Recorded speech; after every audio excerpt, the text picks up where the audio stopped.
আসসালামু আলাইকুম। আজকের ভিডিওটা হালি শহরের একটা রেস্টুরেন্ট দ্য পিৎজা নিয়ে। যেহেতু পিৎজাকোতে অনেক বড় একটা প্লে জোন আছে, তার কারণে আমার নেফিউকে নিয়ে অনেক সময় পিৎজাকোতে যাওয়া হয়।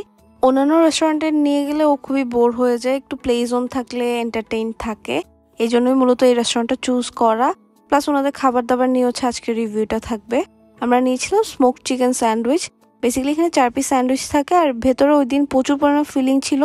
যেহেতু এই আইটেমটা আমাদের প্রায় সময় অর্ডার করা হয়, তার কারণে বলছি। অন্যান্য দিন তেমন একটা থাকে না, বাট ওই দিনের স্যান্ডউইচটা আসলে ভালো ছিল। ওয়েজেসটাও ভালো, এটা আমার নেফিউ খুবই লাইক করে, এই কারণে নেওয়া। ওর জন্য আরেকটা জিনিস যেটা অর্ডার করি সেটা হচ্ছে ওদের মার্গারিটা পিৎজাটা। যেহেতু এখানে তেমন একটা স্পাইসেস ইউজ করে না, তার কারণে ও এটা পছন্দ করে। ও অত স্পাইসি ফুড খেতে পারে না যেহেতু বাচ্চা মানুষ। যাই হোক, এইটাও ওই দিন খুবই ভালো ছিল, খুবই চিজি ছিল। 2 ধরনের সস থাকে, আর এক্সট্রা সস নিলে ওটার জন্য চার্জ করে ওনারা। ওনাদের মেনুতে কয়েকটা কম্বো পেয়ে যাবেন, কম্বোগুলো নিলে কিছু টাকা সেভ হয়। ওই দিন কম্বো 3টা নিয়েছিলাম, এটার দাম পড়েছিল 519 টাকা। ক্যাশিউনাট সালাদ থাকে, ফ্রাইড রাইস থাকে, আর একটা চিকেন ফ্রাই থাকে। ওই দিনের ক্যাশিউনাট সালাদে প্রচুর পরিমাণে চিকেন আর ক্যাশিউ ছিল। তবে পরদিন গিয়ে কিন্তু আমরা আবার সিমিলার পাই নাই। আমাদের এই রেস্টুরেন্টটা প্রায় সময় ভিজিট করা হয়। যাই হোক, এই কম্বোতে ইনক্লুডেড যে ফ্রাইড রাইসটা ছিল সেটা অ্যাভারেজ ছিল, তেমন কিছু থাকে না, আর একটা সুন্দর অ্যারোমা আসে, এটা ভালো লাগছে।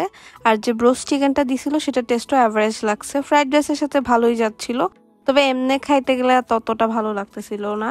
এই কম্বোটা আমার কাছে মনে হয়েছে যে যদি এই পরিমাণের দেয় তাহলে ওর্থ ইট এই টাকায়।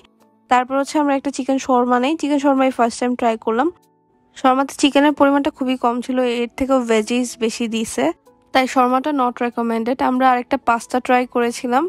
পাস্তাতে প্রচুর পরিমাণে চিজ ছিল, বাট পাস্তা থেকে হচ্ছে টমেটোর ফ্লেভারটা এত বেশি প্রমিনেন্ট ছিল, খেতে একদমই টকটক লাগতেছিল, যার কারণে আমার কাছে তেমন একটা জমে নাই। মানে ফার্স্টে যখন চিজটা থাকে তখন খেতে ভালো লাগে, বাট নিচের লেয়ারে যখন চিজটা কমে যায় তখন আবার ভালো লাগে না। এই ছিল ওভারঅল এখানকার খাবার দাবারের রিভিউ। এই রেস্টুরেন্টটাতে প্রায় সময় ভিজিট করা হয়। আপনারা যদি অন্য আইটেমগুলো নিয়েও রিভিউ চান তাহলে আমাকে বলতে পারেন, তাহলে আমি আপনাদের সাথে শেয়ার করতে পারবো। আর যদি প্লেজনওয়ালা একটা রেস্টুরেন্ট চান তাহলে ভিজিট করতে পারেন। ওদের প্লেজনটা বেশ বড় সড়োই বলা চলে। চিটাগংয়ে আসলে বাচ্চাদেরকে নিয়ে ঘোরার মতো তেমন একটা অপশন নাই, তাই আমরা চেষ্টা করি প্লেজন আছে এমন রেস্টুরেন্টগুলো চুজ করার ওর জন্য। এছাড়া আমরা ওকে বুবু ওয়ার্ল্ডে নিয়ে যাই। আপনারা বুবু ওয়ার্ল্ডে গিয়ে যদি 700-800 টাকার মতো স্পেন্ড করেন তাহলে মোটামুটি অনেকগুলো গেম ট্রাই করতে পারে।